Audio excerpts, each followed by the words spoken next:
제가 통역할 수 있어요. 50조 원 규모의 계약을 앞둔 대강당에서 한 소년의 맑은 목소리가 울려 퍼졌습니다. 조그만 게 여기가 어디라고 나서? 통역사의 부재로 계약 위기에 서 있던 회장이 버럭 소리쳤습니다. 아이는 곧장 프랑스 회장 앞으로 가서 유창하게 설명하기 시작했습니다. 통역사분이 갑작스런 사고를 당해서 지금부터는 제가 통역을 해드릴 거예요. 굳어있던 프랑스 회장의 눈빛이 다시 흥미로운 눈빛으로 변하기 시작했습니다. 그때 아이의 주머니에서 툭 하고 무언가 떨어져 회장의 발 앞으로 굴러왔습니다. 그 순간 아니, 이건 이야기 시작 전에 구독과 좋아요를 눌러주시고 어디에서 듣고 계신지 댓글로 남겨주시면 인사드리겠습니다. 어둑한 새벽, 누군가의 휴대폰이 울렸습니다. 화면에는 발신자 표시 제한이라는 글자만 떠 있었습니다. 전화를 받은 사람의 손이 미세하게 떨렸습니다. 오늘 행사에서 반드시 실패하게 만들어라. 낮고 차가운 목소리가 짧게 지시를 내렸습니다. 전화를 받은 사람은 대답도 없이 통화를 끊어버렸습니다. 그리고는 창밖을 내다보며 씁쓸한 미소를 지었습니다. 벌써 20년이 흘렀지만 그날의 기억은 여전히 생생했습니다. 오늘은 성민그룹에게 아주 중요한 날이었습니다. 프랑스의 대기업 회장 로랑 마르셀이 한국을 방문했습니다. 50조 원이 넘는 큰 계약을 맺기 위해서였습니다. 이 계약이 성사되면 성민그룹은 유럽 시장에 본격적으로 진출할 수 있었습니다. 성민그룹 회장실에서는 강태준 회장이 창밖을 내다보고 있었습니다. 환갑이 훌쩍 넘은 나이지만 여전히 카리스마 넘치는 모습이었습니다. 하지만 오늘만큼은 표정이 좋지 않았습니다. 손에 든 커피잔도 식은 지 오래였습니다. 회장님, 걱정이 많으신 것 같습니다. 비서가 조심스럽게 말을 건넸습니다. 이번 계약이 성사되지 않으면 해외 시장은 모두 경쟁사에게 넘어가게 돼. 우리 회사의 미래가 달린 일이야. 강 회장의 목소리에는 긴장감이 역력했습니다. 사실 경쟁사들은 이미 유럽의 발판을 마련한 상태였습니다. 성민그룹으로서는 이번이 마지막 기회나 다름없었습니다. 로랑 회장이 까다롭다고 들었습니다만, 그래서 더 신경 쓰이는 거야. 형식적인 걸 싫어한다고 하더군. 강 회장은 한숨을 내쉬며 서류를 내려놓았습니다. 한편 성민그룹이 오랫동안 후원해온 보육원에서는 분주한 준비가 한창이었습니다. 프랑스 회장이 진정성을 중요하게 여긴다는 소문을 들은 터라 회사의 사회공헌 활동을 보여주기로 했던 것입니다. 직원들은 아침 일찍부터 나와서 행사장을 꾸미고 있었습니다. 꽃은 여기 좀 더 배치하고요. 의자는 간격을 좀 더 넓혀주세요. 음향시설은 다시 한번 점검했습니까? 여기저기서 지시하는 소리가 들려왔습니다. 실장님, 준비는 다 되었습니다. 직원이 보고하자 전략기획실장 오상민이 천천히 고개를 끄덕였습니다. 오상민은 40대 중반의 능력 있는 간부였습니다. 회사에서 강 회장의 신임을 가장 많이 받는 사람이었습니다. 오늘 행사도 그가 총괄을 맡고 있었습니다. 회장님이 직접 그를 지명했을 정도로 믿음이 두터웠습니다. 좋아, 실수 없이 진행하자. 오늘 계약이 틀어지면 우리 회사가 어려워져. 오상민의 말투는 침착했지만 그의 눈빛은 어딘가 차가웠습니다. 그는 손목시계를 보며 무언가를 확인했습니다. 보육원 마당 한쪽에서는 10살쯤 되어 보이는 남자아이가 벤치에 앉아 책을 읽고 있었습니다. 다른 아이들이 뛰어노는 것과는 달리 혼자 조용히 프랑스어 동화책을 읽고 있는 모습이 눈에 띄었습니다. 아이의 이름은 진우였습니다. 까만 머리에 또렷한 눈매를 가진 조금 말랐지만 영리해 보이는 아이였습니다. 진우야, 너도 와서 같이 놀자. 다른 아이들이 불렀지만 진우는 고개를 저었습니다. 난 책 읽을래. 진우의 작은 손가락이 책장을 넘겼습니다. 프랑스어로 된 어려운 책이었지만 아이는 막힘없이 읽어내려갔습니다. 오전 10시 드디어 강태준 회장과 임원진 그리고 프랑스 측 일행이 보육원에 도착했습니다. 검은색 고급 승용차 4대가 줄지어 들어섰습니다. 로랑 회장은 60대 중반쯤 되어 보이는 신사였는데 온화해 보이면서도 예리한 눈빛을 가지고 있었습니다. 회색 양복을 단정하게 차려입은 모습이었습니다. 환영합니다, 로랑 회장님. 강 회장이 두 손으로 악수를 청했습니다. 통역사가 옆에서 바쁘게 말을 옮겼습니다. 이곳은 저희 회사가 10년 넘게 후원하고 있는 보육원입니다. 아이들이 건강하게 자랄 수 있도록 교육비와 생활비를 지원하고 있습니다. 좋은 일을 하고 계시군요. 로랑 회장이 미소를 지었지만 그 미소는 어딘가 형식적이었습니다. 마치 과연 진심일까? 하고 의심하는 듯한 표정이었습니다. 보육원 원장이 나와서 시설을 안내했습니다. 깨끗하게 정돈된 교실, 아이들의 작품이 걸린 복도를 지나 행사장으로 향했습니다. 자리에 앉자 오상민이 진행 순서를 설명했고 모두가 고개를 끄덕였습니다. 행사장 한쪽에서는 통역사가 긴장한 얼굴로 준비하고 있었습니다. 30대 초반의 여성이었는데 이런 큰 행사를 맡는 게 처음이라 손에 땀이 나는 것 같았습니다. 목이 마른 그녀는 단상 옆에 준비된 생수병을 집어들었습니다. 누군가 친절하게 미리 챙겨둔 물이었습니다. 그녀는 뚜껑을 열고 한 모금 마셨습니다. 어두운 구석에서 한 사람의 휴대폰 화면이 밝게 빛났습니다. 전달 완료라는 짧은 메시지가 떠 있었습니다. 그 사람은 재빨리 화면을 끄고 주머니에 휴대폰을 넣었습니다. 그럼 이제 행사를 시작하겠습니다. 사회자의 말이 끝나자 통역사가 단상으로 올라갔습니다. 그런데 이게 웬일입니까? 계단을 오르던 통역사의 얼굴이 갑자기 하얗게 변하더니 이마에 식은땀이 흐르기 시작했습니다. 잠깐만. 통역사가 배를 움켜쥐었습니다. 그리고는 그대로 무릎이 꺾이면서 바닥에 쓰러지고 말았습니다. 입에서 하얀 거품까지 나오기 시작했습니다. 얼굴은 창백해지고 온몸이 경련을 일으켰습니다. 저 사람 어떻게 된 거야? 빨리 구급차 불러요. 하느님 맙소사. 현장은 순식간에 아수라장이 됐습니다. 원장이 급히 달려가 통역사를 부축했고 직원들은 119에 전화를 걸었습니다. 기자들의 카메라 플래시가 정신없이 터져나왔고 멀리서 구급차 사이렌 소리가 점점 가까워지고 있었습니다. 보육원 아이들은 겁에 질려 울기 시작했습니다. 로랑 회장의 얼굴이 차갑게 굳어졌습니다. 옆에 있던 프랑스 측 수행원들도 불쾌한 표정을 감추지 못했습니다. 이게 대체 어떻게 된 일입니까? 통역이 없어 로랑 회장의 프랑스어를 알아듣는 사람은 많지 않았지만 그 표정만으로도 충분히 화가 났다는 걸 알 수 있었습니다.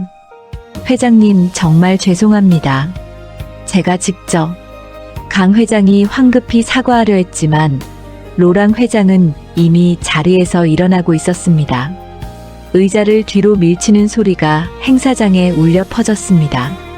이런 식으로 행사를 준비하는 회사와는 계약을 진행할 수 없겠습니다.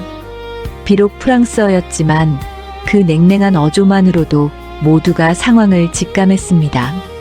강 회장의 얼굴에서 핏기가 싹 가셨습니다. 주변 임원들은 어찌할 바를 몰라하며 서로의 눈치만 봤습니다. 바로 그때였습니다.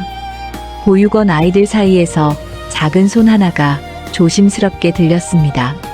소란스럽던 현장이 그 작은 움직임에 집중했습니다. 아이들 속에 있던 진우가 천천히 일어났습니다. 진우는 떨리는 목소리지만 또박또박한 프랑스어로 로랑 회장에게 말을 건넸습니다. 실례지만 제가 도와드려도 될까요? 순간 그 자리가 조용해졌습니다. 10살짜리 아이의 입에서 유창한 프랑스어가 흘러나온 것이었습니다. 발음도 정확했고 예의도 갖춰진 표현이었습니다. 로랑 회장이 놀란 얼굴로 진우를 내려다봤습니다. 화가 나 있던 표정이 조금씩 풀리기 시작했습니다. 강 회장과 임원들도 믿을 수 없다는 표정으로 진우를 바라봤습니다. 회장이 흥미롭다는 눈빛으로 다시 자리에 앉으며 진우를 빤히 쳐다보았습니다. 로랑 회장이 진우를 보며 천천히 입을 열었습니다. 너는 프랑스어를 어떻게 알고 있니? 진우가 조금 긴장한 목소리로 대답했습니다. 엄마가 가르쳐 주셨어요. 엄마는 프랑스에서 사셨거든요. 로랑 회장의 표정이 부드러워졌습니다. 아이의 순수한 눈빛에서 거짓을 찾을 수 없었습니다. 그래. 그럼 네가 우리를 도와줄 수 있겠니? 네, 할 수 있어요. 진우가 고개를 끄덕이자 로랑 회장은 자리에 다시 앉았습니다. 강 회장과 임원들은 아직도 믿기지 않는다는 표정이었지만 일단 행사를 진행하기로 했습니다. 진우는 단상 옆에 섰습니다. 작은 키 때문에 마이크가 높아서 직원이 급히 의자를 가져다 주었습니다. 진우가 의자 위에 올라서자 이제 목소리가 잘 들렸습니다. 여러분, 저희 보육원에 오신 걸 환영합니다. 진우의 프랑스어는 놀라울 정도로 유창했습니다. 발음도 정확했고 문장도 자연스러웠습니다. 로랑 회장은 점점 더 흥미로운 표정을 지었습니다. 진우는 보육원 아이들의 이야기를 하나하나 들려주었습니다. 서로 의지하며 사는 모습, 함께 공부하고 노는 일상, 그리고 꿈에 대한 이야기까지 진심을 담아 전했습니다. 저희는 부모님은 안 계시지만 여기서 가족을 배웠어요. 서로 아끼고 돕는 법을 알게 됐습니다. 진우의 목소리에는 슬픔보다는 따뜻함이 담겨 있었습니다. 로랑 회장의 눈가가 조금 촉촉해졌습니다. 옆에 있던 프랑스 측 수행원들도 고개를 끄덕이며 감동한 표정을 지었습니다. 그때 진우의 머릿속에 어떤 기억이 스쳐 지나갔습니다. 몇 년 전 파리의 어느 좁은 골목이었습니다. 어린 진우가 엄마 서윤의 손을 잡고 걷고 있었습니다. 엄마는 관광객들에게 길을 안내하며 조금씩 돈을 벌었습니다. 진우야, 엄마 말 잘 들어봐. 프랑스어는 이렇게 발음하는 거야. 네, 엄마. 서윤은 아들에게 프랑스어를 가르쳤습니다. 힘들고 지친 하루였지만 아들과 함께 단어를 외우고 문장을 연습하는 시간만은 행복했습니다. 진우야, 언어를 알면 더 넓은 세상을 볼 수 있어. 엄마가 너한테 줄 수 있는 건 이것뿐이구나. 엄마, 저는 엄마가 있어서 행복해요. 그 기억이 진우의 가슴을 아리게 했습니다. 하지만 진우는 눈물을 참으며 계속 통역을 이어갔습니다.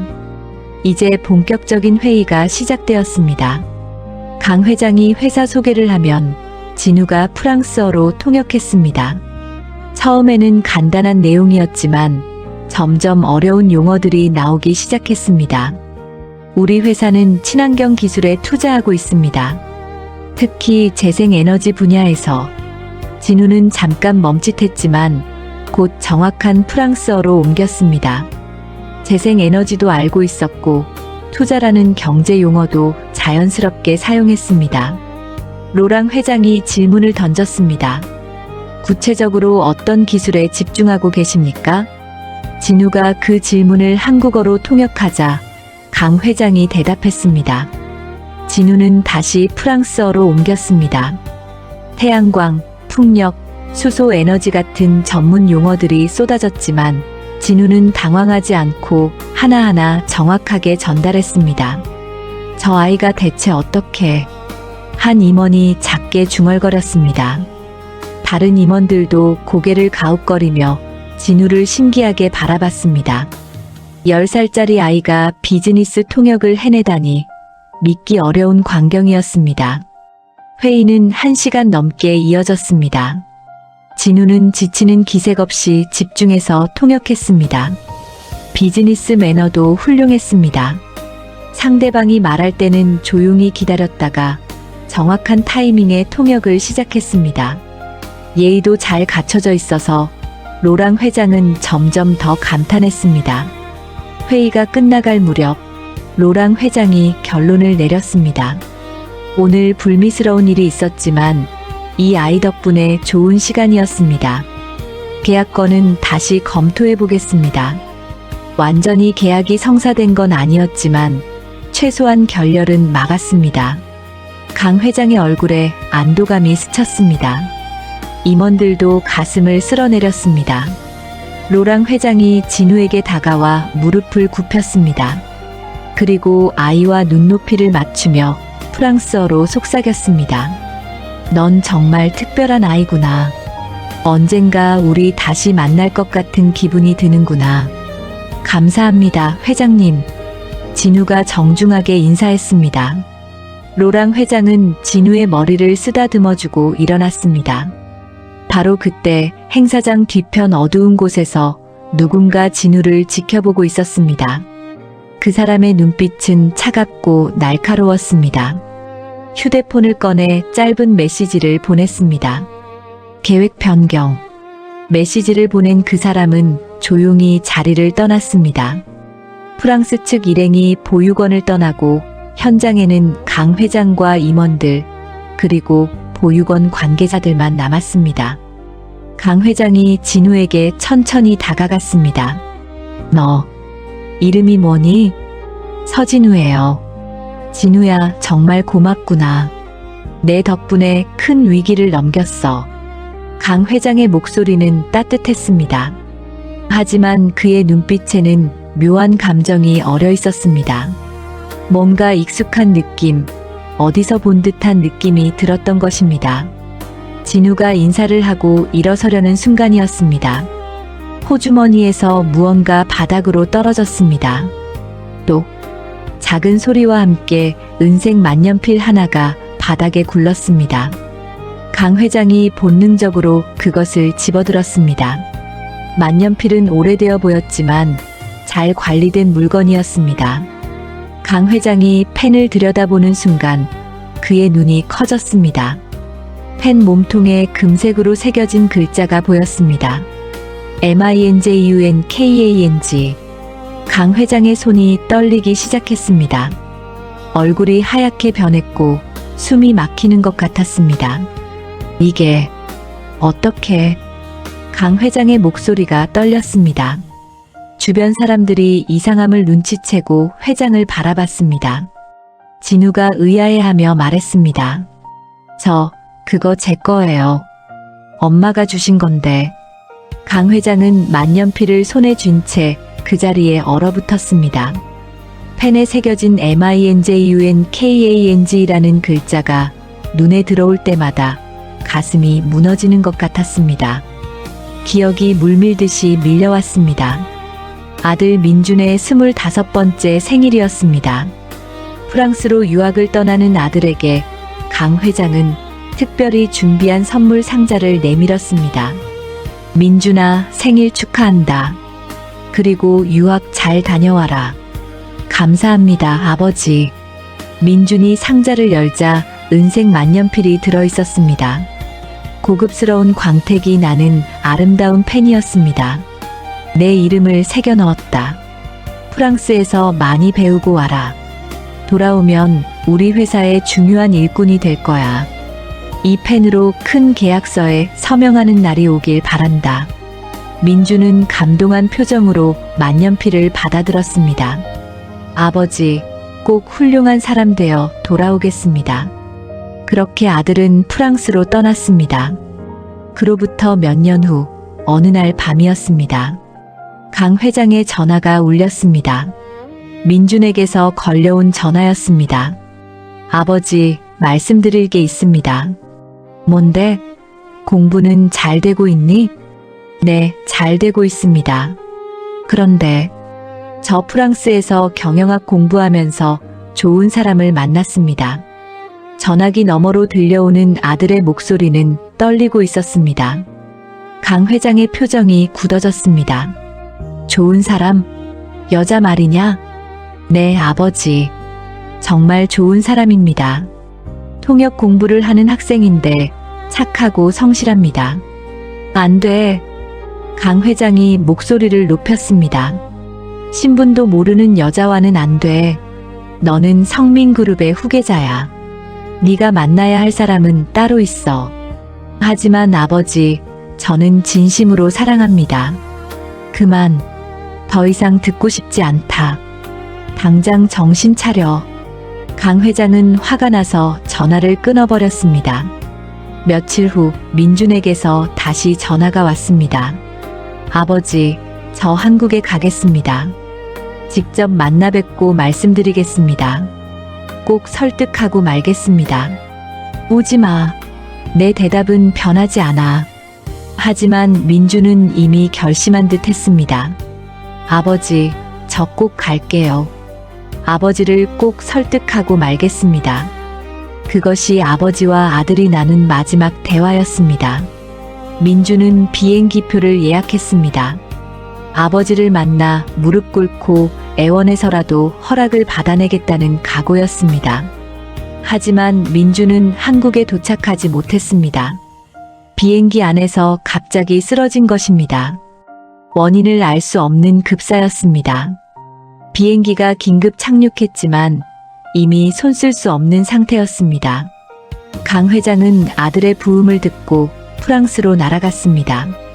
하지만 아들의 차갑게 식은 몸만 확인할 수 있었습니다. 민준아, 아빠가 미안하다.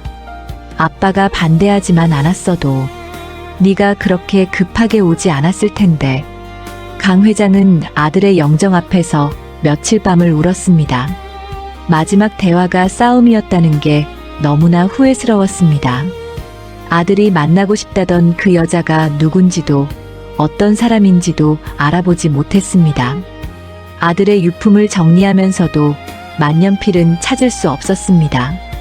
아마 어딘가에 두고 온 것이겠거니 생각했습니다. 그런데 지금 그 만년필이 10살짜리 아이의 손에 들려 있었습니다. 진우야. 강 회장이 떨리는 목소리로 물었습니다. 이 만년필 어디서 난 거니? 엄마가 주셨어요. 내 엄마가? 내 엄마는 누구시니? 서윤이요. 엄마 이름은 서윤입니다. 강 회장의 눈이 더 커졌습니다. 서윤. 그 이름을 들은 적이 없었습니다. 아들이 만났다던 바로 그 여자였을까요? 그럼 내 아버지는? 엄마 말로는 강민준이래요. 순간 강 회장의 온몸에서 힘이 빠졌습니다. 무릎이 꺾이면서 그대로 주저앉을 뻔했습니다. 옆에 있던 비서가 황급히 회장을 부축했습니다. 회장님, 강민준, 민준이. 강 회장의 입에서 아들 이름이 흘러나왔습니다. 눈에서는 눈물이 주르르 흘러내렸습니다. 진우는 놀라서 회장 곁으로 다가갔습니다. 회장님 괜찮으세요? 진우야. 강 회장이 떨리는 손으로 진우의 어깨를 잡았습니다. 내 아버지. 강민준은 어떻게 됐니? 엄마 말로는 한국에 오시다가 비행기에서 돌아가셨대요. 제가 태어나기 전이었어요.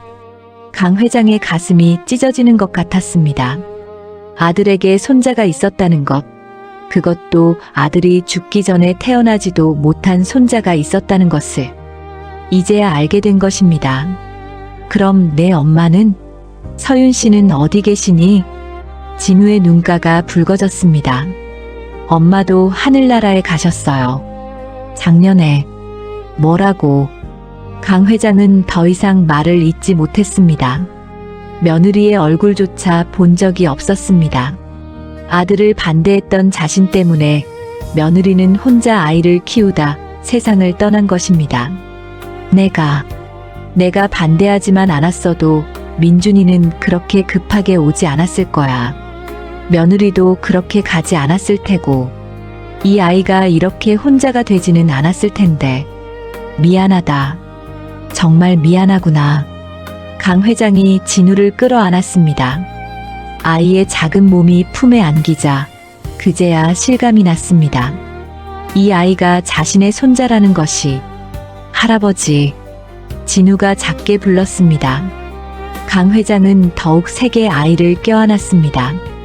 주변 사람들은 무슨 일인지 몰라 당황스러워했습니다. 임원들도 보육원 원장도 어리둥절한 표정이었습니다. 한참을 그렇게 있다가 강 회장이 진우를 놓아주며 눈물을 닦았습니다. 진우야, 내일 우리 회사로 와줄 수 있니? 회사요? 응. 할아버지가 할 이야기가 많단다. 강 회장의 목소리는 떨렸지만 간절했습니다. 네, 갈 수 있어요. 고맙다. 내일 차를 보낼 테니 꼭 와다오. 강 회장은 만년필을 조심스럽게 진우에게 돌려주었습니다. 이건 내 아버지 것이니까 네가 잘 간직해라. 아주 소중한 거란다. 네, 알겠습니다. 진우는 만년필을 받아 호주머니에 넣었습니다. 행사가 완전히 끝나고 강 회장 일행이 보육원을 떠날 때였습니다. 차에 오르기 전 강 회장은 다시 한번 진우를 바라봤습니다. 진우는 보육원 마당에서 작은 손을 흔들며 인사하고 있었습니다. 석양빛을 받아 아이의 모습이 더욱 또렷하게 보였습니다. 민준아, 네가 남긴 아이구나. 아빠가 몰랐어. 아빠가 정말 몰랐단다. 강 회장의 가슴은 후회와 그리움, 그리고 이제 막 찾은 기쁨이 뒤섞여 있었습니다. 차가 출발하고 진우의 모습이 점점 작아졌습니다. 하지만 강 회장의 눈에는 여전히 그 작은 모습이 선명하게 남아 있었습니다. 그런데 강 회장은 아직 몰랐습니다. 15년 전 아들의 죽음이 단순한 사고가 아니었다는 것을, 그리고 그 진실이 지금 이 순간에도 자신의 곁에 숨어 있다는 것을 말입니다. 다음 날 아침 성민그룹 본사 앞에 검은색 승용차 한 대가 멈춰 섰습니다. 뒷좌석 문이 열리고 진우가 조심스럽게 내렸습니다. 높다란 빌딩을 올려다보는 아이의 눈이 커졌습니다. 진우군, 이쪽으로 오세요. 회장 비서가 진우를 안내했습니다. 로비를 지나 엘리베이터를 타고 최상층으로 올라갔습니다. 진우의 가슴이 두근거렸습니다. 회장실 문이 열렸습니다. 강 회장이 창가에 서 있다가 진우를 보자 달려왔습니다. 진우야, 잘 왔구나. 안녕하세요. 진우가 공손하게 인사했습니다. 강 회장은 진우의 손을 꼭 잡고 소파로 안내했습니다. 여기 앉아라. 할아버지가 보여줄 게 있단다. 강 회장은 책상 서랍에서 액자 하나를 꺼냈습니다. 오래된 가족 사진이었습니다. 젊은 시절의 강 회장과 그 옆에 서 있는 청년의 모습이 보였습니다. 이 사람이 내 아버지야. 강민준. 진우가 사진을 들여다봤습니다. 사진 속 청년은 환하게 웃고 있었습니다. 진우는 엄마가 보여줬던 작은 사진을 떠올렸습니다. 같은 사람이었습니다. 아빠. 진우의 목소리가 떨렸습니다. 강 회장도 눈시울이 붉어졌습니다. 진우야, 엄마한테 들은 이야기 좀 해줄 수 있겠니? 네. 진우가 고개를 끄덕이며 천천히 말을 시작했습니다. 엄마가 말해줬어요. 아빠는 할아버지를 설득하러 한국에 가셨대요. 엄마랑 결혼하고 싶다고, 꼭 허락받고 돌아오겠다고 했대요. 강 회장의 손이 떨렸습니다. 그래서 한국으로 온 거였구나. 네. 근데 비행기에서 갑자기 돌아가셨대요. 진우의 눈가가 촉촉해졌습니다. 그 후 엄마는 혼자 저를 낳으셨어요. 아빠는 제가 태어날 거라는 것도 모르셨대요. 뭐라고? 강 회장이 깜짝 놀라며 물었습니다. 네. 엄마가 아빠한테 말하려던 날 아빠가 떠나셨대요. 그래서 아빠는 제가 있는 걸 모르셨어요. 강 회장의 가슴이 무너지는 것 같았습니다. 아들이 자신이 아버지가 될 거라는 사실도 모른 채 세상을 떠났다니. 그리고 그 모든 게 자신의 반대 때문이었다니. 미안하다. 할아버지가 너무 미안하다. 강 회장이 진우를 끌어안았습니다. 진우도 회장을 꼭 안았습니다. 할아버지 잘못 아니에요. 엄마도 그렇게 말했어요. 할아버지도 모르셨던 거라고. 강 회장은 한참을 그렇게 아이를 안고 있었습니다. 진우야, 엄마는? 서윤 씨는 어떻게 지내셨니? 엄마는 프랑스에서 혼자 저를 키우셨어요. 힘들었지만 항상 웃으셨어요. 관광객들한테 길 안내도 해주시고 통역 일도 하셨어요. 진우의 이야기를 들으면서 강 회장은 가슴이 찢어지는 것 같았습니다. 며느리가 그렇게 고생했는데 자신은 그 존재조차 몰랐다니. 엄마가 아프시기 시작한 건 1년 전쯤이었어요. 병원에 가봤는데 너무 늦었대요. 그래서 한국으로 온 거니? 네. 엄마가 마지막으로 저를 한국에 있는 보육원에 데려다 주셨어요. 그리고 진우는 더 이상 말을 잇지 못했습니다. 강 회장은 아무 말도 할 수 없었습니다. 다만 진우의 등을 쓰다듬어 줄 뿐이었습니다. 오후가 되자 강 회장은 비서를 불렀습니다. 15년 전 민준이 사고 기록을 다시 찾아봐. 모든 자료를 내 책상에 올려놔. 알겠습니다, 회장님. 비서가 나가자 강 회장은 깊은 생각에 잠겼습니다. 뭔가 이상했습니다. 아들의 죽음이 너무 갑작스러웠고 원인도 불분명했습니다. 저녁 무렵 비서가 두꺼운 파일을 들고 들어왔습니다. 회장님, 15년 전 자료입니다. 강 회장은 파일을 펼쳐 하나하나 살펴봤습니다. 사고 보고서, 병원 기록, 경찰 조사 자료. 그런데 뭔가 석연치 않았습니다. 블랙박스는 회수하지 못했다고? 네, 당시 기록을 보니 분실됐다고 되어 있습니다. 정확한 사인은 급성 심정지라고만 되어 있습니다. 더 자세한 부검은 하지 않았습니다. 강 회장의 눈빛이 날카로워졌습니다. 뭔가 이상했습니다. 당시 민준이가 프랑스에 있을 때 우리 회사 직원 중에 프랑스 출장 간 사람 있었나? 비서가 잠시 컴퓨터를 확인했습니다. 있습니다. 오상민.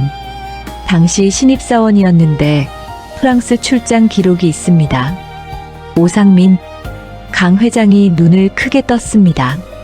지금의 전략기획실장 오상민이 그때 프랑스에 있었다고? 민준이는 유학생이었는데 왜 신입사원이 프랑스에 출장을 갔지? 비서가 기록을 더 살펴봤습니다. 당시 기록을 보니 오상민 씨가 자청한 출장이었습니다. 프랑스어가 가능하다며 지원했다고 되어 있습니다. 자청? 강 회장의 머릿속이 복잡해졌습니다. 뭔가 연결고리가 있는 것 같았지만 확신할 수는 없었습니다. 오상민의 인사 기록도 가져와 봐. 한편 진우는 회장실 옆 휴게실에서 책을 읽고 있었습니다. 화장실에 가려고 복도로 나왔을 때였습니다. 저 멀리서 프랑스어로 대화하는 소리가 들렸습니다. 진우의 귀가 쫑긋했습니다. 진우는 조용히 소리가 나는 쪽으로 다가갔습니다. 복도 모퉁이 뒤에 숨어서 귀를 기울였습니다. 계약 파기시킬 기회는 날아갔지만 나한테 생각이 있어. 차갑고 낮은 목소리였습니다. 완벽한 프랑스어였습니다. 진우는 가슴이 두근거렸습니다. 이상한 느낌이 들었습니다. 재빨리 주머니에서 작은 수첩을 꺼내 들은 내용을 적었습니다. 대화는 곧 끝났고 발자국 소리가 멀어졌습니다. 진우는 수첩을 펼쳐봤습니다. 떨리는 손으로 적은 프랑스어 문장들이 보였습니다. 이걸 회장님께 말씀드려야 하나? 진우는 잠시 고민에 빠졌습니다. 하지만 이내 수첩을 꼭 쥐고 회장실로 향했습니다. 진우가 회장실 문을 두드렸습니다. 회장님, 저예요. 진우예요. 들어와라. 강 회장이 서류를 보다가 고개를 들었습니다. 진우의 표정이 심상치 않았습니다. 왜 그러니? 무슨 일 있니? 회장님, 이거 보여드릴 게 있어요. 진우가 수첩을 펼쳐 회장에게 건넸습니다. 프랑스어로 빼곡하게 적힌 메모가 보였습니다. 이게 뭐니? 아까 복도에서 누가 프랑스어로 통화하는 걸 들었어요. 그래서 적어뒀어요. 강 회장은 프랑스어를 잘 모르지만 비서를 급히 불렀습니다. 이거 번역 좀 해봐. 비서가 수첩을 받아들고 천천히 읽었습니다. 그리고 얼굴이 굳어졌습니다. 회장님, 이건 뭐라고 쓰여 있어? 계약은 실패했지만 나한테 생각이 있어. 15년 전처럼 마리아라고 되어 있습니다. 강 회장의 눈이 커졌습니다. 15년 전이라니. 설마. 회장의 손이 떨리기 시작했습니다. 15년 전은 바로 아들이 죽은 그때였습니다. 진우야, 그 목소리 누구였는지 알겠니? 잘 모르겠어요. 얼굴은 못 봤어요. 근데 프랑스어를 정말 잘하시더라고요. 강 회장은 즉시 전화를 들었습니다. 로랑 회장에게 걸었습니다. 회장님, 급히 드릴 말씀이 있습니다. 무슨 일이십니까? 제 추측이 맞다면 당신 측에도 내부자가 있을 수 있습니다. 조사가 필요합니다. 전화 너머로 로랑의 목소리가 들렸습니다. 안 그래도 최근 연이어 미심쩍은 부분이 있었습니다. 조사해 보도록 하죠. 강 회장은 전화를 끊고 비서에게 지시했습니다. 오상민의 과거를 철저히 조사해 20년 전부터 지금까지 모든 기록을 찾아내. 알겠습니다. 며칠 후 비서가 두꺼운 파일을 들고 회장실로 들어왔습니다. 회장님, 중요한 걸 발견했습니다. 뭔데? 20년 전 구조조정 명단입니다. 여기 오상민의 아버지 이름이 있습니다. 강 회장이 서류를 받아봤습니다. 오상민의 아버지는 30년을 근무한 베테랑 직원이었지만 구조조정 대상에 포함되어 해고됐습니다. 그리고 이것도 보십시오. 비서가 오래된 신문 기사를 내밀었습니다. 20년 전 기사였습니다. 성민그룹 앞에서 해고, 노동자 항해 시위. 기사에는 오상민의 아버지가 회사 앞에서 피켓을 들고 있는 사진이 실려 있었습니다. 그 후 한 달 뒤, 오상민의 아버지는 극단적 선택을 했습니다. 강 회장의 얼굴이 창백해졌습니다. 그래서 복수하려 한 건가? 비서가 다른 서류를 꺼냈습니다. 더 있습니다. 오상민은 입사 후 5년 차에 프랑스 출장을 자청했습니다. 바로 민준 이사님이 프랑스에서 유학 중이던 시기입니다. 출장 일정은 민준 이사님의 귀국 일정과 정확히 일치합니다. 강 회장은 주먹으로 책상을 쳤습니다. 이건 우연이 아니야. 계획된 거였어. 그때 강 회장의 컴퓨터로 이메일 한 통이 도착했습니다. 프랑스 경찰에서 보낸 것이었습니다. 이메일에는 15년 전 민준이 프랑스에서 남긴 기록들이 첨부되어 있었습니다. 그 중에는 서윤에게 보내려다 발송하지 못한 메시지도 있었습니다. 윤아, 내일 아버지께 우리 이야기할게. 꼭 승낙받고 올게. 그리고 너한테 청혼할 거야. 기다려줘. 강 회장은 그 메시지를 보며 눈물을 흘렸습니다. 아들이 얼마나 행복했을지, 얼마나 사랑했을지. 비서가 또 다른 파일을 꺼냈습니다. 회장님, 이건 서윤 씨가 남긴 일기입니다. 보육원에서 찾았습니다. 강 회장은 떨리는 손으로 일기를 펼쳤습니다. 오늘 임신 확인했어요. 민준 씨한테 말하려는데 연락이 안 돼요. 너무 기뻐요. 우리 아기. 다음 장을 넘기자 다른 글씨가 보였습니다. 흐릿하게 번진 것으로 봐서 눈물이 떨어진 것 같았습니다. 민준 씨가 떠났대요. 우리 아기는 아빠를 볼 수 없게 됐어요. 어떻게 이런 일이, 어떻게. 강 회장은 더 이상 읽을 수 없었습니다. 책을 덮고 고개를 숙였습니다. 회장님, 로랑 회장님께서 긴급히 전화하셨습니다. 비서가 전화를 건넸습니다. 강 회장님, 큰일입니다. 제 비서의 계좌에 수상한 입금 내역이 발견됐습니다. 얼마나 됩니까? 상당한 금액입니다. 그것도 여러 번에 걸쳐. 입금처를 추적할 수 있습니까? 지금 하고 있습니다. 곧 결과가 나올 겁니다. 1시간 후 로랑에게서 다시 전화가 왔습니다. 강 회장님, 입금처를 찾았습니다. 페이퍼 컴퍼니인데 실소유주가 오상민입니다. 강 회장의 눈빛이 차갑게 변했습니다. 확실합니까? 네, 증거가 명확합니다. 비서가 급히 다른 자료를 가져왔습니다. 회장님, 15년 전 오상민의 프랑스 출장 기록을 더 조사했습니다. 민준 이사님 사망 전날 오상민이 현지에서 거액을 현금으로 인출했습니다. 용도는 알 수 없습니다. 기록에 남지 않는 현금이었으니까요. 모든 퍼즐이 맞춰지기 시작했습니다. 오상민의 아버지, 구조조정, 복수심, 프랑스 출장, 거액 인출, 민준의 죽음. 강 회장은 전화를 들었습니다. 오상민에게 걸었습니다. 오 실장, 내일 아침 9시에 내 방으로 와야 하네. 무슨 일이십니까? 와보면 알게 될 거야. 강 회장의 목소리는 차갑고 단호했습니다. 전화 너머로 오상민의 침묵이 흘렀습니다. 긴 침묵 끝에 오상민이 대답했습니다. 알겠습니다. 전화가 끊겼습니다. 강 회장은 창밖을 바라봤습니다. 15년 만에 진실의 한 걸음 다가선 것입니다. 다음 날 아침 9시 오상민이 회장실 문을 열고 들어왔습니다. 평소와 다름없는 침착한 모습이었습니다. 회장실 안에는 강 회장뿐만 아니라 법무팀장과 감사팀장도 앉아 있었습니다. 오상민의 눈빛이 잠깐 흔들렸지만 곧 평정을 되찾았습니다. 앉으시게. 강 회장의 목소리는 차가웠습니다. 오상민은 의자에 앉았습니다. 오 실장, 15년 전 민준이와 프랑스에 함께 있었다던데? 그건 업무상 출장이었습니다. 오상민이 조금 당황한 듯 대답했습니다. 신입사원이 왜 프랑스 출장을?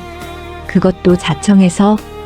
당시 프랑스어 가능한 직원이 필요했고 제가 할 수 있다고 지원했습니다. 강 회장이 서류 하나를 꺼내 책상 위에 내려놓았습니다. 그럼 이건 어떻게 설명하겠나? 프랑스 비서와의 금전 거래 내역이었습니다. 오상민의 얼굴이 굳었습니다. 이건 오해입니다. 정상적인 업무상 거래였습니다. 업무상 거래? 개인 계좌로 거액을 송금한 게? 법무팀장이 날카롭게 물었습니다. 강 회장이 다른 서류를 꺼냈습니다. 그럼 이건 15년 전 오상민의 프랑스 현금 인출 기록이었습니다. 민준 사망 전날 거액을 현금으로 뽑은 내역이 선명했습니다. 오상민의 얼굴에서 핏기가 조금 사라졌습니다. 이건 자네 아버지가 우리 회사 구조조정 때 해고됐지? 강 회장의 목소리가 낮아졌습니다. 오상민이 잠시 침묵하다가 대답했습니다. 네. 그리고 그 후 자네 아버지는 돌아가셨습니다. 오상민의 목소리도 낮아졌습니다. 강 회장이 책상을 탁 쳤습니다. 그래서 복수하려 한 건가? 내 아들을. 오상민이 고개를 들었습니다. 눈빛이 차갑게 변했습니다. 증거가 있습니까? 지금 회장님이 보여주신 건 전부 정황뿐이지 않습니까? 제가 프랑스에 출장 간 것도 현금을 인출한 것도 그게 뭐가 문제입니까? 오상민의 목소리에 자신감이 돌아왔습니다. 제 아버지는 이 회사 때문에 돌아가셨습니다. 그게 범죄입니까? 제가 그 일로 마음이 아픈 게 죄입니까? 하지만 시기가 우연히 겹쳤을 뿐입니다. 15년 전 출장도 정말 업무 때문이었습니다. 현금 인출도 제 개인 용도였고요. 감사팀장이 끼어들었습니다. 그럼 프랑스 비서에게 보낸 돈은 뭡니까? 그건 정말 업무상 협력 비용이었습니다. 불법적인 건 아무것도 없었습니다. 오상민은 당당했습니다. 법무팀장과 감사팀장이 서로 눈빛을 교환했습니다. 정황 증거만으로는 부족했습니다. 강 회장이 떨리는 목소리로 물었습니다. 자네, 정말 내 아들과는 아무 관계가 없단 말인가? 민준 후배와 저는 같은 시기에 프랑스에 있었을 뿐입니다. 하지만 그의 죽음과 저는 아무 관련이 없습니다. 오상민이 자리에서 일어났습니다. 회장님, 저를 의심하시는 건 이해합니다. 하지만 증거도 없이 이러시면 곤란합니다. 강 회장은 아무 말도 할 수 없었습니다. 주먹을 불끈 쥐었지만 정황만으로는 부족했습니다. 산업 스파이 혐의는 명확합니다. 일단 직위해제 조치합니다. 법무팀장이 냉정하게 말했습니다. 오상민이 비웃듯 웃었습니다. 산업 스파이요? 그 정도라면 기껏해야 징계 수준이겠네요. 15년 전 일은 절대 증명 못하실 겁니다. 뭐라고? 전 나가보겠습니다. 변호사 선임하겠습니다. 오상민이 당당하게 회장실을 나갔습니다. 문이 닫히는 소리가 무겁게 울렸습니다. 강 회장은 주먹으로 책상을 내리쳤습니다. 정황만으로는 부족해. 결정적인 증거가 필요해. 법무팀장이 조심스럽게 말했습니다. 회장님, 지금 가진 증거로는 산업 스파이 정도만 입증 가능합니다. 15년 전 일은 알아. 알고 있어. 강 회장의 목소리가 떨렸습니다. 그때 전화벨이 울렸습니다. 로랑 회장이었습니다. 강 회장님, 제 비서도 직위해제했습니다. 경찰에 고발 준비 중입니다. 감사합니다. 하지만 15년 전 일은 증거가 없습니다. 강 회장의 목소리에 좌절감이 묻어났습니다. 포기하지 마십시오. 제가 프랑스 경찰에 협조 요청하겠습니다. 15년 전 사건을 재조사하도록 하죠. 그게 가능합니까? 해보겠습니다. 당시 공항 CCTV나 다른 기록이 남아있을 수도 있습니다. 전화를 끊고 강 회장은 의자에 깊이 앉았습니다. 프랑스 경찰에 공식 협조 요청서를 보내게. 당시 공항 CCTV, 블랙박스, 뭐든 남아있는 게 있다면 찾아달라고 해. 알겠습니다, 회장님. 비서가 나갔습니다. 강 회장은 민준의 사진을 꺼내 바라봤습니다. 민준아, 조금만 기다려라. 아빠가 꼭 진실을 밝혀낼게.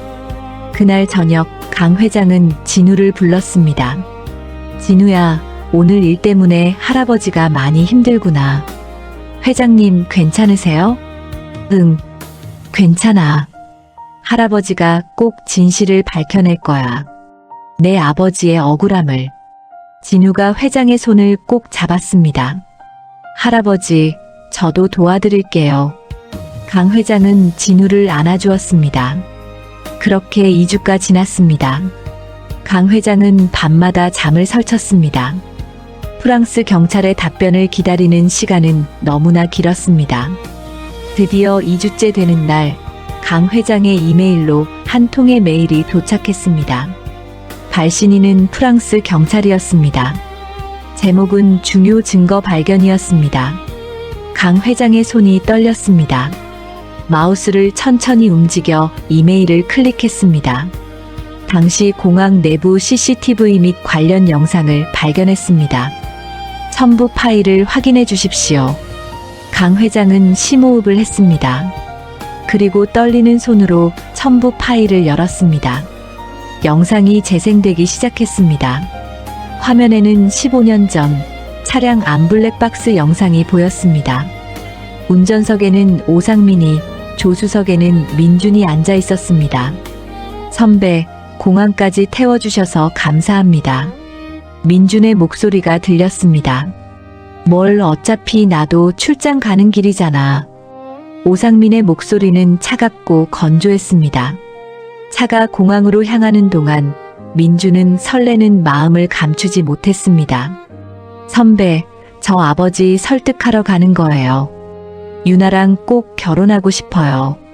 민준의 얼굴에 환한 웃음이 번졌습니다. 그래, 잘 됐네. 오상민의 대답은 무미건조했습니다. 신호등에서 차가 잠시 멈췄습니다. 그때 오상민이 민준에게 말했습니다. 민준아, 차 멀미약 먹어. 장시간 비행이잖아. 아, 감사합니다. 민준이 오상민이 건넨 캡슐을 물과 함께 삼켰습니다.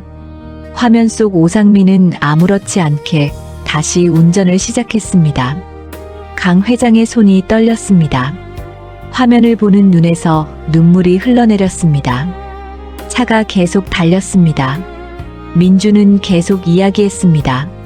선배도 응원해주세요. 아버지가 허락해주실 거예요. 윤희한테 청혼도 할 거예요. 잘 될 거야. 오상민의 목소리에는 아무런 감정도 없었습니다. 공항에 도착했습니다. 민준이 차에서 내렸습니다. 선배, 정말 감사합니다. 잘 다녀오겠습니다. 그래, 잘 다녀와. 오상민은 차 안에 앉은 채 민준이 공항으로 들어가는 뒷모습을 지켜봤습니다. 영상이 끝났습니다. 비서가 추가 자료를 펼쳤습니다. 회장님, 당시 민준 이사님은 비행기 탑승 후 이륙하고 30분쯤 지나서 갑자기 쓰러지셨습니다. 기내에서 응급처치를 했지만 독극물 반응이었습니다. 독극물. 강 회장의 목소리가 떨렸습니다. 당시 부검 기록을 재분석했습니다. 미량의 독극물이 검출됐습니다. 그 성분이. 비서가 다른 서류를 꺼냈습니다. 15년 전 오상민이 구매한 약품과 일치합니다.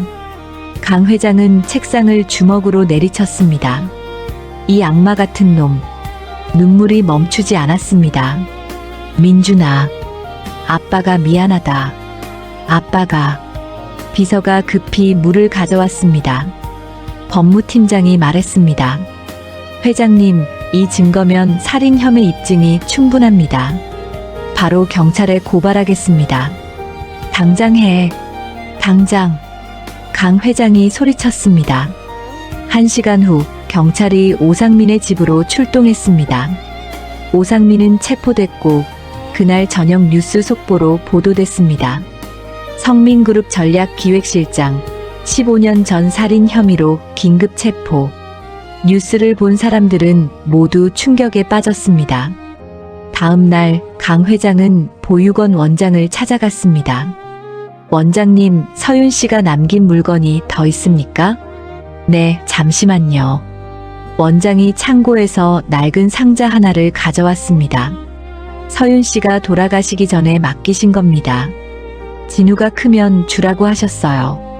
강 회장은 떨리는 손으로 상자를 열었습니다. 안에는 서윤이 진우에게 쓴 편지와 사진들, 그리고 일기장이 들어 있었습니다. 강 회장은 편지를 펼쳤습니다. 진우야, 엄마는 내 아빠를 너무 사랑했단다. 아빠는 할아버지를 설득하러 가셨어. 우리 셋이 함께 살 수 있게. 하지만 아빠는 돌아오지 못했어. 엄마가 내 얘기를 하려던 바로 그날. 진우야, 이 만년필은 아빠가 엄마한테 꼭 돌아올게라며 준 거야. 소중하게 간직하렴. 강 회장의 눈에서 눈물이 떨어져 편지를 적셨습니다. 상자 안에서 오래된 사진이 나왔습니다. 민준과 서윤이 파리의 작은 공원에서 웃고 있었습니다. 행복해 보였습니다. 얼굴 한번 보지 못하고 이렇게. 강 회장은 사진을 꼭 쥐고 오열했습니다. 또 다른 사진이 있었습니다. 어린 진우가 엄마 서윤과 함께 있는 사진이었습니다. 서윤은 야윈 얼굴이었지만 아들을 바라보는 눈빛은 따뜻했습니다. 민준 씨, 우리 아기예요. 꼭 보여드리고 싶었어요. 강 회장은 더 이상 견딜 수 없었습니다. 그 자리에 주저앉아 목 놓아 울었습니다. 서윤아, 정말 미안하다. 내가 반대하지만 않았어도 내가. 원장도 옆에서 같이 눈물을 흘렸습니다. 한참을 그렇게 울고 나서 강 회장은 진우를 불렀습니다. 진우야, 할아버지가 너한테 줄 게 있단다. 진우가 회장실로 왔습니다. 강 회장은 상자를 진우 앞에 놓았습니다. 이건 내 엄마가 너한테 남긴 거야. 진우가 상자를 열었습니다. 엄마의 사진과 편지를 보자 눈물이 주르륵 흘렀습니다. 엄마. 강 회장이 진우를 끌어안았습니다. 진우야, 할아버지가 늦게 찾아서 미안하다. 내 엄마 아빠한테도 정말 미안하고. 할아버지, 이제부터 할아버지가 너를 지킬게. 약속한다. 진우는 할아버지 품에서 한참을 울었습니다. 그날 밤 강 회장은 결심했습니다. 내일 서윤의 무덤을 찾아가기로 했습니다. 얼굴 한 번 보지 못한 며느리에게 사죄하러 가야 했습니다. 다음 날 아침 강 회장과 진우는 함께 서윤의 무덤을 찾아갔습니다. 조용한 공원묘지, 그곳에 서윤이 잠들어 있었습니다.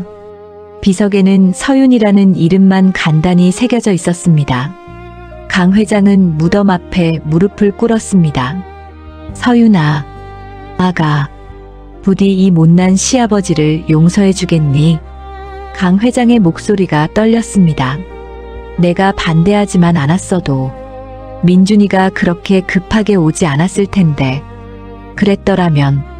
그랬더라면 말을 잇지 못하고 눈물만 흘렀습니다. 너를 지켜줬어야 했는데 진우를 혼자 키우게 만들어서 정말 미안하구나. 내 얼굴 한 번 보지 못한 게 내 생애 가장 큰 죄인 듯하다. 진우도 엄마 무덤 앞에 앉았습니다. 엄마, 저 할아버지 찾았어요. 진우의 목소리도 눈물로 젖어들었습니다. 강 회장이 진우의 손을 꼭 잡았습니다. 이제라도 우리 함께 하자. 내 엄마 아빠도 그걸 원하실 거야. 네, 할아버지. 두 사람은 한참을 그렇게 무덤 앞에 앉아 있었습니다. 일주일 후 법정에서 오상민의 재판이 시작됐습니다. 방청석은 기자들과 시민들로 가득 찼습니다. 모두 이 사건에 큰 관심을 보이고 있었습니다. 재판장이 입장하고 오상민이 피고석에 앉았습니다. 그의 얼굴에는 여전히 냉소가 남아 있었습니다. 검사가 일어서서 증거를 제시하기 시작했습니다. 이것은 15년 전 오상민 피고인의 차량 블랙박스 영상입니다. 법정 스크린에 영상이 재생됐습니다. 오상민이 민준에게 약을 건네는 음성이 법정에 울려 퍼졌습니다. 민준아, 차 멀미약 먹어. 장시간 비행이잖아. 방청석에서 탄식 소리가 흘러나왔습니다.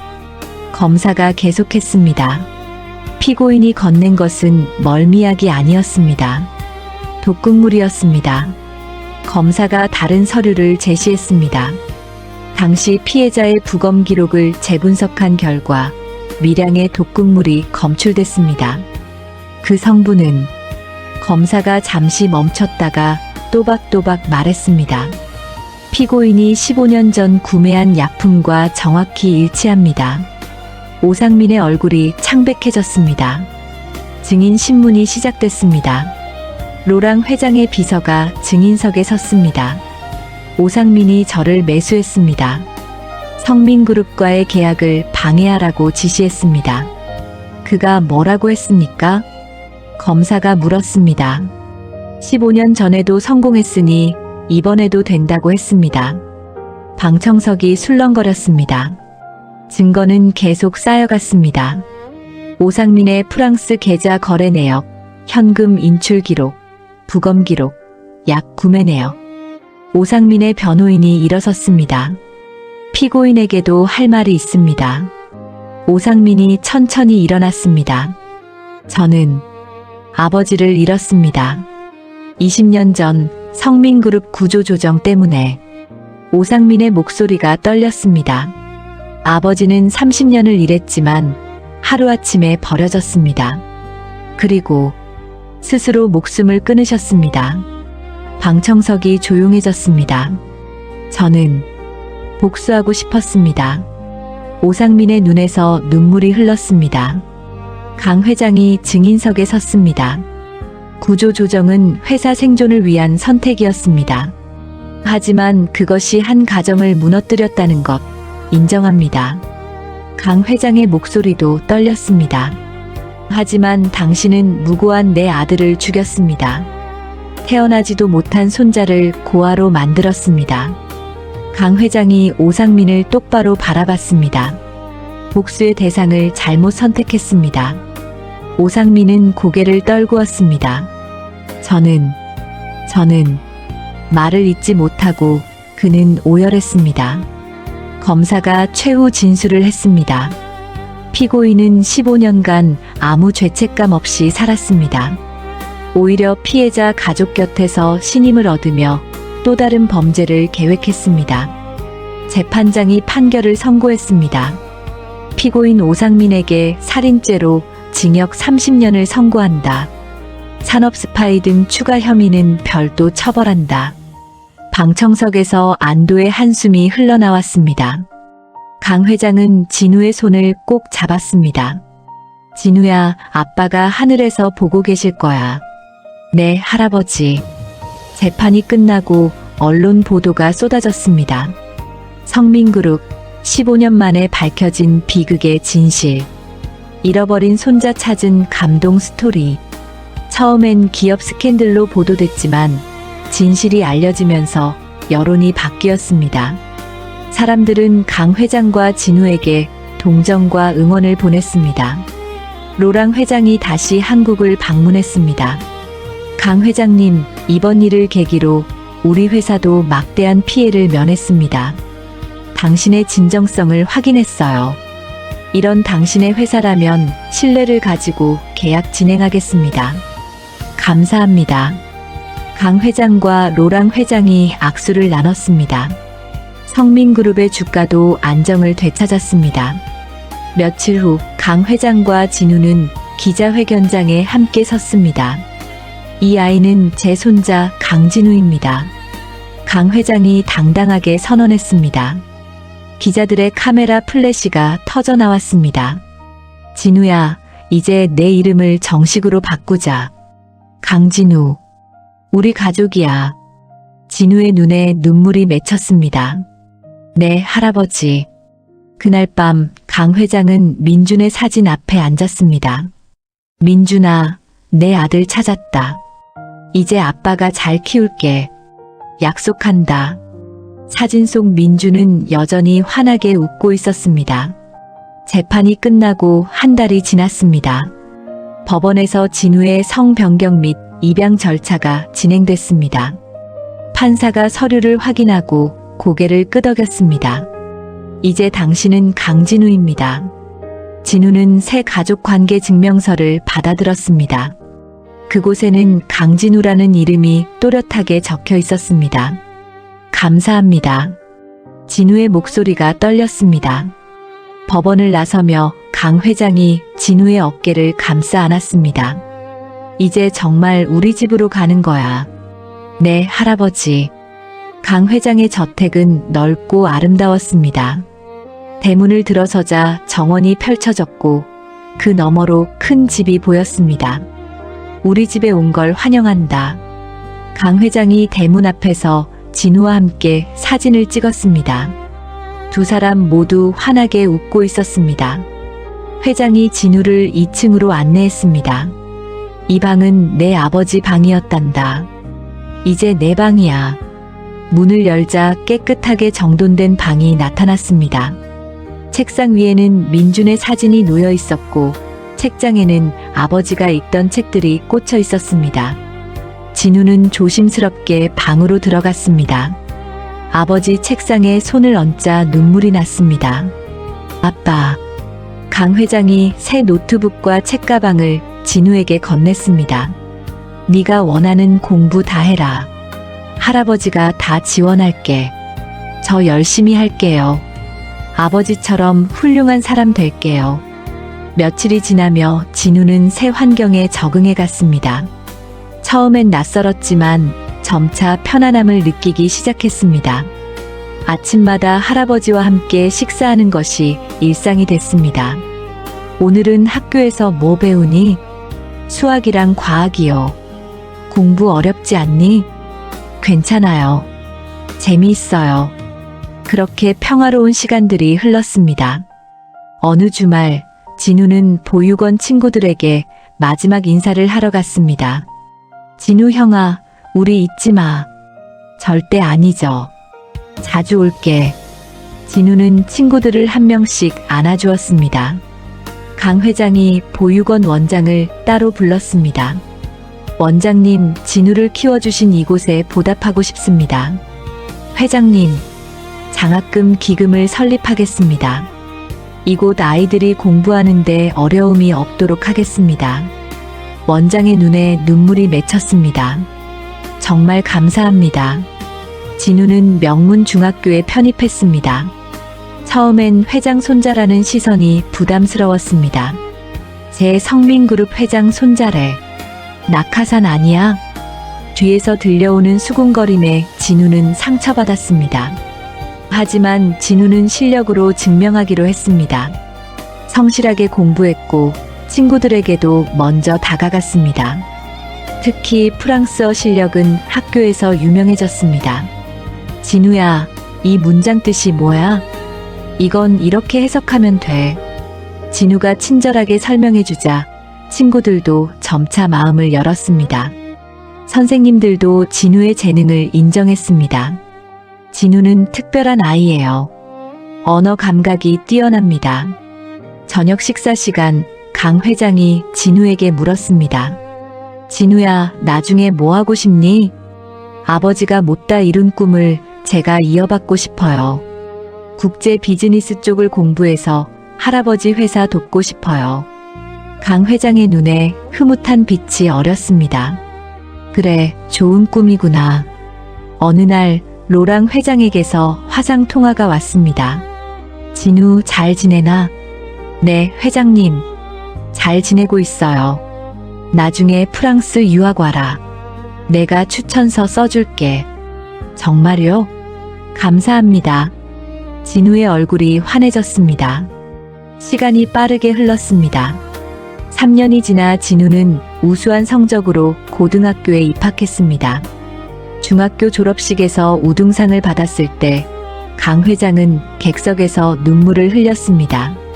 민준아, 우리 손자 잘 크고 있지? 고등학교 시절 진우는 더욱 바쁘게 지냈습니다. 영어, 중국어, 일본어까지 배우며 언어 실력을 키웠습니다. 모 유엔 대회에서 우승했고 프랑스어 스피치 대회에서도 1등을 했습니다. 대학 입학 시험을 앞두고 진우는 조금 긴장했습니다. 할아버지, 저 잘할 수 있을까요? 당연하지. 넌 할 수 있어. 강 회장이 진우의 등을 토닥였습니다. 결과가 나왔습니다. 진우는 명문대 경영학과에 합격했습니다. 축하한다, 진우야. 내 아버지도 이 대학 다녔단다. 정말요? 그럼 아버지 발자취를 따라가는 거네요. 대학 입학 전 두 사람은 민준과 서윤의 무덤을 찾았습니다. 아버지, 어머니, 저 아버지가 다니던 학교 가요. 자랑스러운 아들 될게요. 진우가 무덤 앞에 꽃을 놓으며 말했습니다. 대학 생활은 즐거웠습니다. 진우는 학업과 동아리 활동을 병행했습니다. 국제경영학회 회장도 맡았습니다.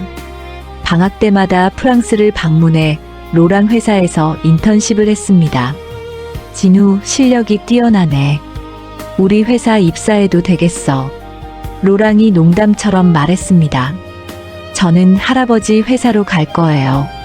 진우가 웃으며 대답했습니다. 대학을 졸업하고 진우는 결심했습니다. 할아버지, 저 프랑스 MBA 가고 싶어요. 좋다. 가서 많이 배워와라. 할아버지 기다릴게. 출국 전날 밤 두 사람은 저녁 식사를 함께 했습니다. 민준이도 프랑스 유학 갔었지. 너도 이제. 강 회장의 목소리가 잠시 떨렸습니다. 할아버지, 걱정 마세요. 꼭 돌아올게요. 그래, 잘 다녀와라. 다음 날 아침 공항에서 강 회장과 진우는 포옹했습니다. 할아버지, 사랑해요. 나도 사랑한다, 진우야. 진우가 출국장으로 들어갔습니다. 강 회장은 진우의 모습이 보이지 않을 때까지 그 자리에 서 있었습니다. 몇 년의 시간이 또 흘렀습니다. 진우는 파리 HEC MBA를 최우등으로 졸업했습니다. 졸업식장에는 로랑 회장도 참석했습니다. 축하한다, 진우. 이제 한국으로 돌아가는구나. 네, 할아버지가 기다리고 계세요. 이제 진우는 30을 바라보는 청년이 됐습니다. 성민그룹으로 돌아갈 준비가 됐습니다. 인천공항 입국장 문이 열렸습니다. 30대 초반이 된 진우가 당당한 걸음으로 나왔습니다. 입국장 밖에는 강 회장이 서 있었습니다. 이제 70대 후반이 된 회장은 백발이 성성했지만 여전히 정정했습니다. 할아버지, 진우야. 두 사람이 감격스럽게 포옹했습니다. 다 컸구나. 이제 내 아버지보다 더 든든해 보이는구나. 할아버지, 보고 싶었어요. 차 안에서 강 회장이 말했습니다. 회사 사정이 좀 어렵다. 내 힘이 필요해. 제가 돕겠습니다. 집으로 돌아온 진우는 자신의 방으로 들어갔습니다. 책상 위에는 부모님 사진이 그대로 놓여 있었습니다. 아버지, 어머니, 지켜봐 주세요. 며칠 후 강 회장이 진우에게 말했습니다. 낙하산이라는 소리 듣기 싫으면 정정당당하게 해라. 공채로 지원하겠습니다. 진우는 성민그룹 신입사원 공채에 지원했습니다. 필기시험과 면접을 거쳐 최고 점수로 합격했습니다. 합격 발표날, 진우는 해외 사업팀에 배치됐습니다. 축하합니다, 강진우 씨. 감사합니다. 첫 출근날 아침, 진우는 정장 안주머니에 아버지의 만년필을 넣었습니다. 아버지, 잘 해낼게요. 진우는 성민그룹 본사 정문 앞에 섰습니다.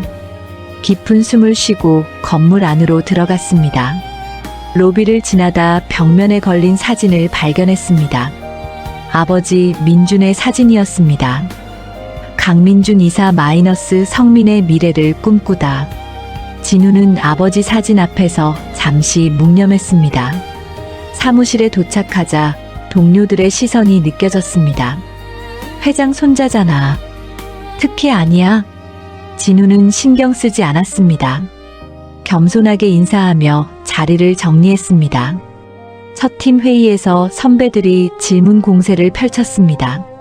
강 대리, 유럽 시장 진출 전략에 대해 어떻게 생각하나요? 진우는 당황하지 않고 유창하게 답변했습니다. 프랑스 시장부터 공략하는 게 좋을 것 같습니다. 제가 MBA 하면서 조사한 바로는. 팀장이 고개를 끄덕였습니다. 역시 HEC 출신이네요. 점심시간 동기들과 구내식당에서 식사했습니다. 너 회장 손자면서 왜 공채로 왔어? 실력으로 인정받고 싶어서요. 진우의 솔직한 대답에 동기들도 마음을 열기 시작했습니다. 첫 프로젝트가 배정됐습니다. 유럽 시장 진출 프로젝트 팀에 들어가게 됐습니다. 진우 대리, 프랑스어 할 줄 아나요? 네, 할 수 있습니다. 프랑스 바이어와의 화상회의에서 진우의 능력이 빛을 발했습니다. 완벽한 프랑스어와 비즈니스 매너에 바이어가 감탄했습니다. 당신은 프랑스에서 오래 사셨나요? 학교를 다녔습니다. 어려웠던 협상이 성사됐습니다. 팀원들이 박수를 쳤습니다. 진우 씨, 대단하네요. 팀워크 덕분입니다. 며칠 후 강 회장이 진우를 사장실로 불렀습니다. 잘하고 있다던데? 아직 멀었어요. 더 배워야죠. 회장이 서랍에서 낡은 노트를 꺼냈습니다. 이건 내 아버지가 남긴 사업 구상 노트야. 표지에 글로벌 성민, 세계로라고 민준의 필체로 적혀 있었습니다. 진우는 노트를 펼쳐봤습니다. 아버지의 메모들이 빼곡했습니다.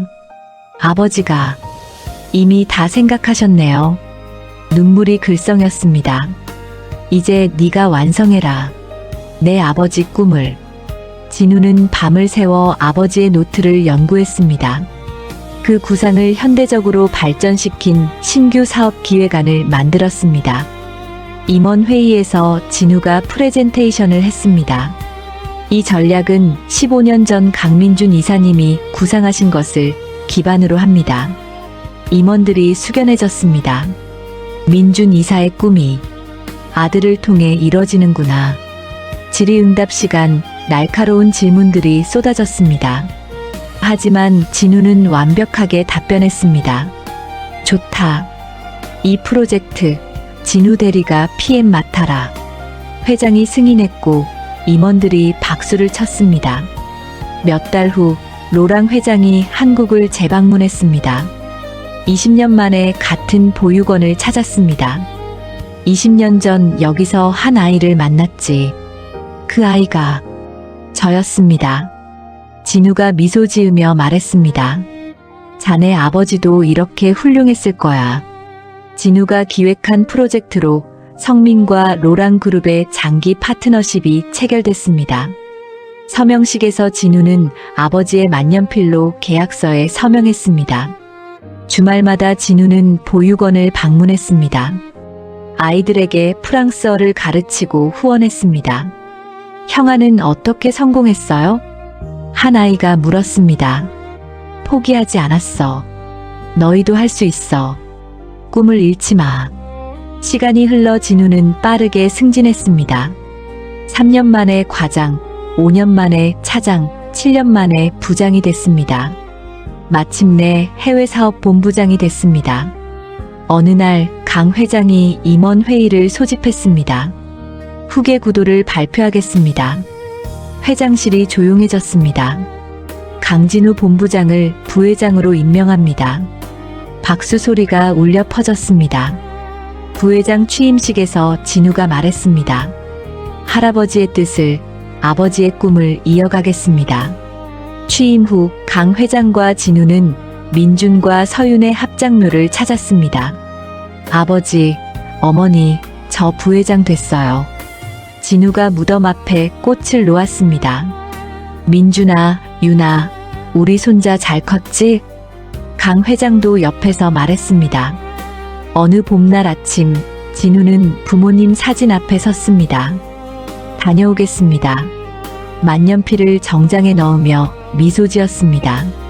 출근길 회사 앞에서 외국인 관광객에게 길을 안내해줬습니다. 유창한 프랑스어로 생크유, 천만에요. 회사에 도착하자 직원들이 인사했습니다.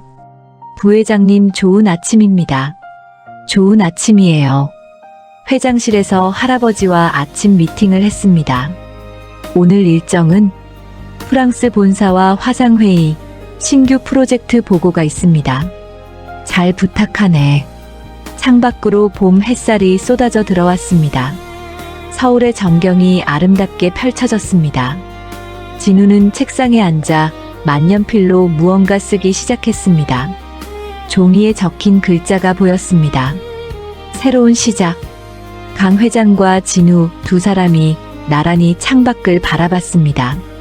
민준아, 윤아, 보고 있니? 우리 손자가 이렇게 훌륭하게 자랐단다.